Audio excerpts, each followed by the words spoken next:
డబ్బు, అనారోగ్యం, ఉద్యోగం, వ్యాపారం, అప్పులతో బాధపడుతున్నారా? మీకోసమే లాంచ్ యువర్ ఫ్యూచర్ ప్రోగ్రామ్. నమస్కారం. కార్తీక పురాణం 10వ రోజు పారాయణలోకి వచ్చాం. అజామిళోపాఖ్యానాన్ని వింటున్నాం కదా. ఇందులో ఏం చెప్తున్నారు?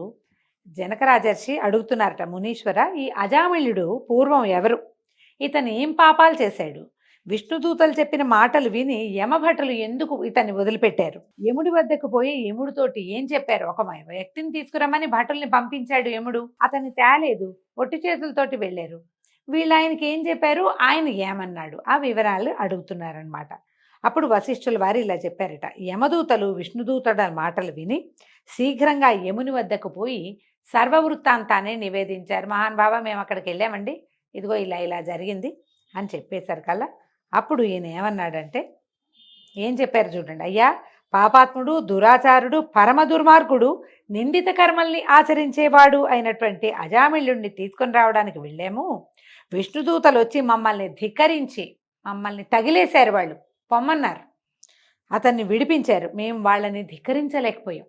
వాళ్ళు మమ్మల్ని ఇచ్చేశారు, కానీ వాళ్ళని ఏమనాలో తెలియక అశక్తులమై తిరిగి వచ్చాము అని చెప్పేశారు కల్లా. ఆ మాటలు విని పరమకోపంతో యముడు ఈ అజామిళుని గురించి ఆలోచించి జ్ఞాన దృష్టితోటి చూసి ఇలా చెప్పాడట, ఈ అజామిళుడు పరమ దుర్మార్గుడు, నిందిత కర్మాచరణ పరుడు. అంటే ఏది చేయకూడదని చెప్పబడుతుందో దాన్ని మరీ ఏదో పొరపాటునో గ్రహపాటునో చేయడం కాదు, అత్యంత ఆదరణతోటి ప్రీతితోటి చేస్తాడు. కొంతమంది ఉంటారు వద్దన్న పనే చేస్తూ ఉంటారు వాళ్ళు. వీడు కూడా అలాంటి వాడే. కానీ వీడు అంత్యకాలమందు హరినామస్మరణ విశేష ప్రజ్ఞతోటి పరమప్రీతితోటి చేయటం వల్ల పాపాలు నశింపజేసుకుని వైకుంఠ ప్రియుడయ్యాడు. అందువల్లనే అతన్ని విష్ణుదూతలు స్వీకరించారు.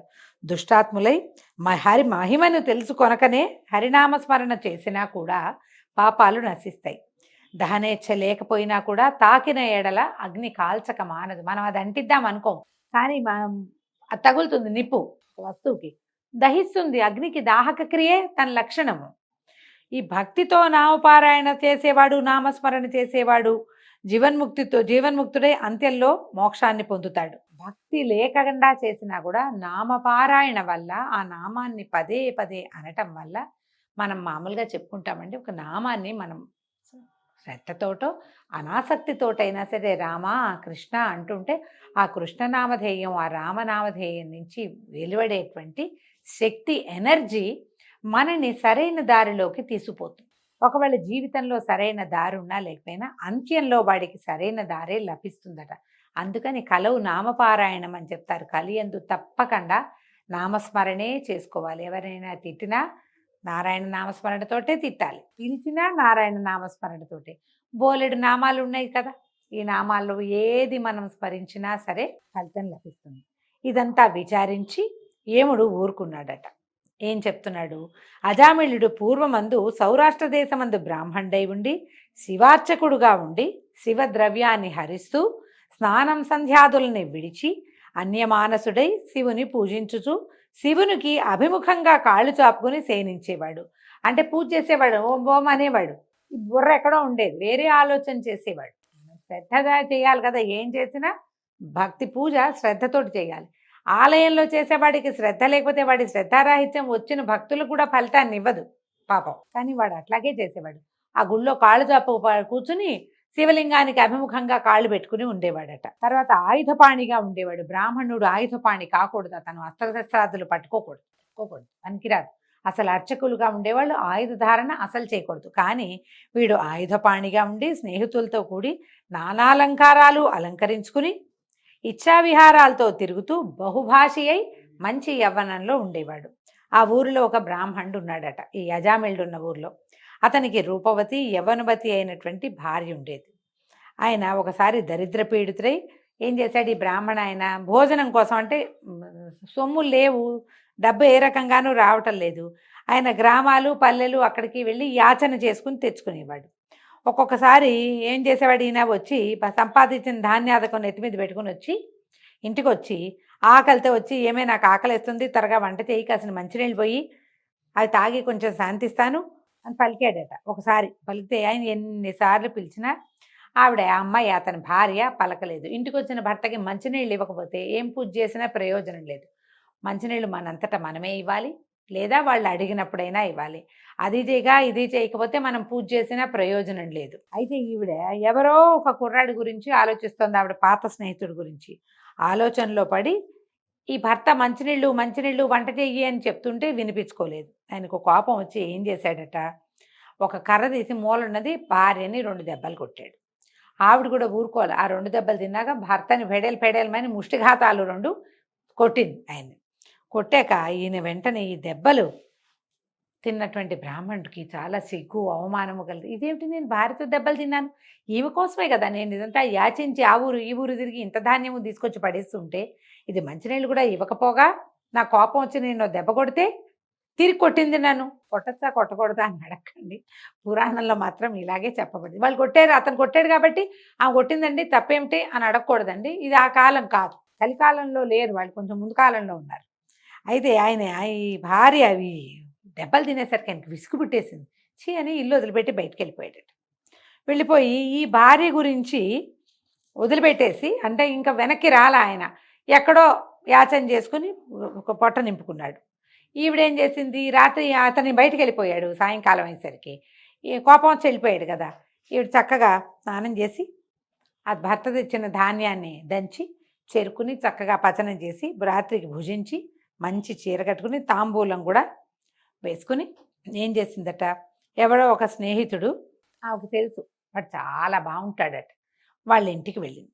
వెళ్ళేసరికల్లా వాడెవరు, వీళ్ళ బట్టలు ఉతికే వాళ్ళ అబ్బాయి. అక్కడికి వెళ్ళేసరికి వాడన్నాడు, అమ్మ ఇదేమిటమ్మా మా ఇంటికి వచ్చావు, నువ్వు మా ఇంటికి రావద్దు, మీరు బ్రాహ్మణ స్త్రీవి, ఇట్లా రాత్రిపూట పరాయి వాళ్ళ ఇళ్ళకి రావచ్చా, ఇట్లా కులం తప్పి చేయకూడదు, మీరు గొప్ప కులం వాళ్ళు, మేము హీన కులజులం అన్నాడు. నేను మీ ఇంట్లో పనిచేసేవాడినమ్మా, కాబట్టి ఇట్లా మా ఇంటికి రావద్దు, వెళ్ళంటే అట్లా అదేమిటి నేను నిన్ను వలసి వచ్చాను అన్నది. వాడికి విసుగు పుట్టి పక్కనున్న ఒక రోకలతోటి ఆవిడని ఓ దెబ్బ కొట్టాడట. పోవమ్మా చెప్తుంటే వినవేంటి, నీకు తప్పే నాకు తప్పే, పనికిరాదన్నాడు అని రోకలు పెట్టి కొట్టాడు. కొట్టేసరికి ఆవిడ ఊరుకోలే, ఆవిడ భర్తనే కొట్టింది, వీడనగా ఆవిడకేం లెక్క, వాడిని 4 దెబ్బలేసింది, ఆవిడ కూడా ఊరుకోలే.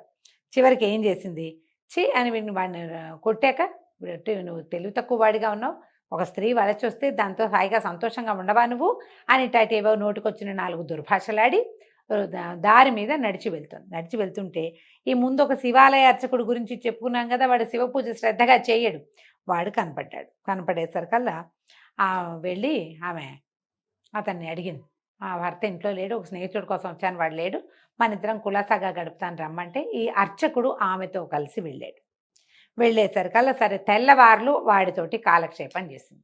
తెల్లవారి సూర్యోదయం అయ్యేసరికల్లా ఆవిడకి బుద్ధి వచ్చిందట, అయ్యో ఇదేమిటి ఇట్లాంటి పని చేశాను నేను, మా ఆయన ఎక్కడికి వెళ్ళిపోయాడో అని చెప్పి ఆయన ఎక్కడన్నాడో అని ఆ ఊరు ఈ ఊరు వెతుకుని పక్క ఊర్లో ఎక్కడో ఆయన ఎవరి బాకెట్లోనో పడుకుని ఉంటే, అయ్యో నన్ను క్షమించండి, పొరపాటున మిమ్మల్ని కొట్టాను, చాలా తప్పు చేశాను, మీరు రండి అని బతిమలాడి ఆయన్ని ఇంటికి తెచ్చుకుందట. గృహంలో సౌఖ్యంగా ఉంది. ఆ తర్వాత ఇలాంటి పనులు చేయలే, ఓసారే చేసింది ఈవిడ ఈ పని.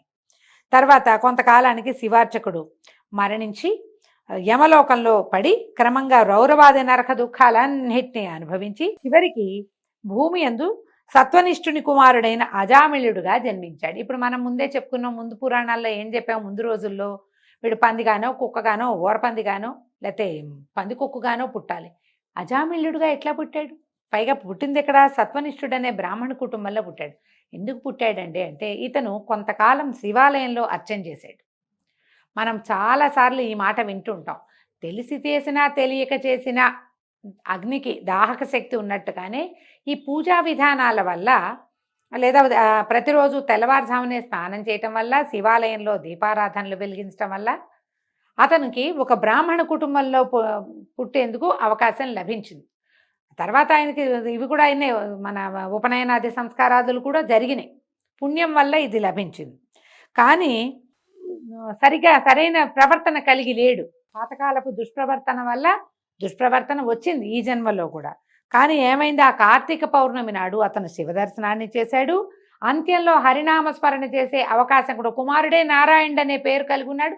నారాయణ నారాయణ అనేసరికల్లా ఇలా నానా రకాల దౌర్భాగ్య కర్మలు చేసిన వాడు అయినప్పటికీ కూడా అతని 7 జన్మార్జిత పాపాలతో 7 జన్మల నుంచి అతను ఎన్నో పాపాలు మూట కట్టుకుంటే అవన్నీ పోయినాయి అతనికి.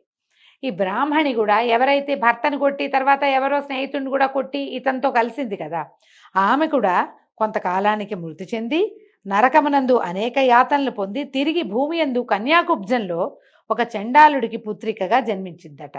అతను ఆ పుట్టిన సమయం మంచిదా అని ఒక బ్రాహ్మణ ఆయన్ని అడిగాడట. అయితే ఆయన ఏమన్నాడు, అయ్యో ఇది తండ్రి గండాన పుట్టిందిరా, ఈ సమయం మంచిది కాదంటే ఈ చండాలుడు ఏం చేశాడు, ఆ శిశువుని తీసుకుపోయి నవజాత శిశువుని అరణ్యంలో వదిలిపెట్టాడు. వదిలిపెడితే ఒక బ్రాహ్మణ ఆయన ఆ దారిలో వెళ్తూ పసిబిడ్డ ఏడుస్తుంటే, అయ్యో ఎవతో పిల్ల ఎవరో అని అనుకుని ఈ అరణ్యంలో వదిలిపెట్టబడినటువంటి ఈ చంటి పిల్లని తీసుకొచ్చి తన ఇంట్లో దాసీగా ఉన్న స్త్రీకి ఇచ్చి పెంచమన్నాడు. పిల్లకి అసలు పాలు పోయి పసిబిడ్డ వృధాగా చనిపోతుందంటే ఆ దాసి ఆమె పెంచింది, దాసి ఆవిడ కూతురుగానే ఉంది. ఆ దాసి ఆవిడ్ని కూతురునే ఈ అజామిళుడు దగ్గరికి తీశాడు. తర్వాత ఏమైంది, ఈ అజామిళుడి కథ ముందే చెప్పుకున్నాం కదా, అంటే పూర్వజన్మలో అజామిళుడితో కలిసి చేయకూడని పని చేసిన స్త్రీయే ఇక్కడ ఈ రకంగా జన్మించిందట అని చెప్పి, రాజోత్తమ ఇది నువ్వు అడిగిన ప్రశ్నకి సమాధానంగా చెప్తున్నాను. అజామిళుడి పూర్వవృత్తాంతము ఇది. హరినామ సంకీర్తనము పాపములకు ప్రాయశ్చిత్తము చేసుకొనుట. అంటే హరినామ సంకీర్తన చేసిన వాడికి ప్రాయశ్చిత్తాలతో పని లేదు. మామూలుగా ప్రాయశ్చిత్తాలని ఏం చేస్తారు, పంచగవ్య ప్రాసన చేస్తారు, దర్భలు కాల్చి నాలుక మీద వాత పెడతారు, అగ్ని సంస్కారాలు చేస్తారు, ప్రాయశ్చిత్త క్రియలు చాలా చేయబడతాయి. కానీ ఎవడైతే హరినామ సంకీర్తన చేస్తాడో వాడికి ప్రాయశ్చిత్తం అవసరం లేదు. శ్రద్ధగా చేస్తే మరింత ఫలితం ఇస్తుందన్నమాట. అలాగా లేకపోతే ఇవన్నీ చేయాలన్నమాట. ఎవరి నాలుక హరినామ సంకీర్తన చేయదో, ఎవడి మనసు హరిపాద పద్మాలని స్మరించదో, ఎవరి చెవులు హరిచరిత్రలు వినవో వాడి పాపాలు పోవు. వాడి పాపం మూట కట్టుకుంటూనే ఉంటాడు. అయితే ఇక్కడ ఏం చెప్తున్నారు, ఈ చింతన ఈ మిగిలిన పాప చింతన మానేసి హరిని స్మరించే వాళ్ళు ముక్తిని పొందుతారు. ఇందులో సందేహం లేదు. కాబట్టి కార్తీక మాసమందు ఆచరించిన ధర్మము అతి సూక్ష్మమైనా కూడా అది గొప్పది కానీ పెద్దది కానీ వేటినైనా సరే, పెద్దవాటిని చిన్నవాటిని పెద్దవాటిని, పెద్దదాని కానీ చిన్నదాని కానీ పాపాలని పోగొడుతుంది. కార్తీక ధర్మానికి పాపాలు నశింపజేసే సామర్థ్యం ఉంది. కాబట్టి కార్తీకంలో ధర్మం ఆచరించని వాడు నరకాన్ని పొందుతాడు, ఇది నిశ్చయము. ఈ పాపాలు నశింపజేసేటువంటి అజామిళుని కథ విన్న వాళ్ళకి సమస్త పాతకాలు నశించి మోక్షాన్ని పొందుతారు. ఈ కథ వినేవారు కూడా పాప విముక్తులై వైకుంఠమునందు విష్ణువుతో కలిసి సుఖిస్తారు. ఇది చెప్తున్నారండి. ఈ రోజుతోటి 10వ రోజు పారాయణ పూర్తయింది. రేపు ఉదయం 11వ రోజు పారాయణలో మళ్ళీ కలుసుకుందాము. నమస్కారం.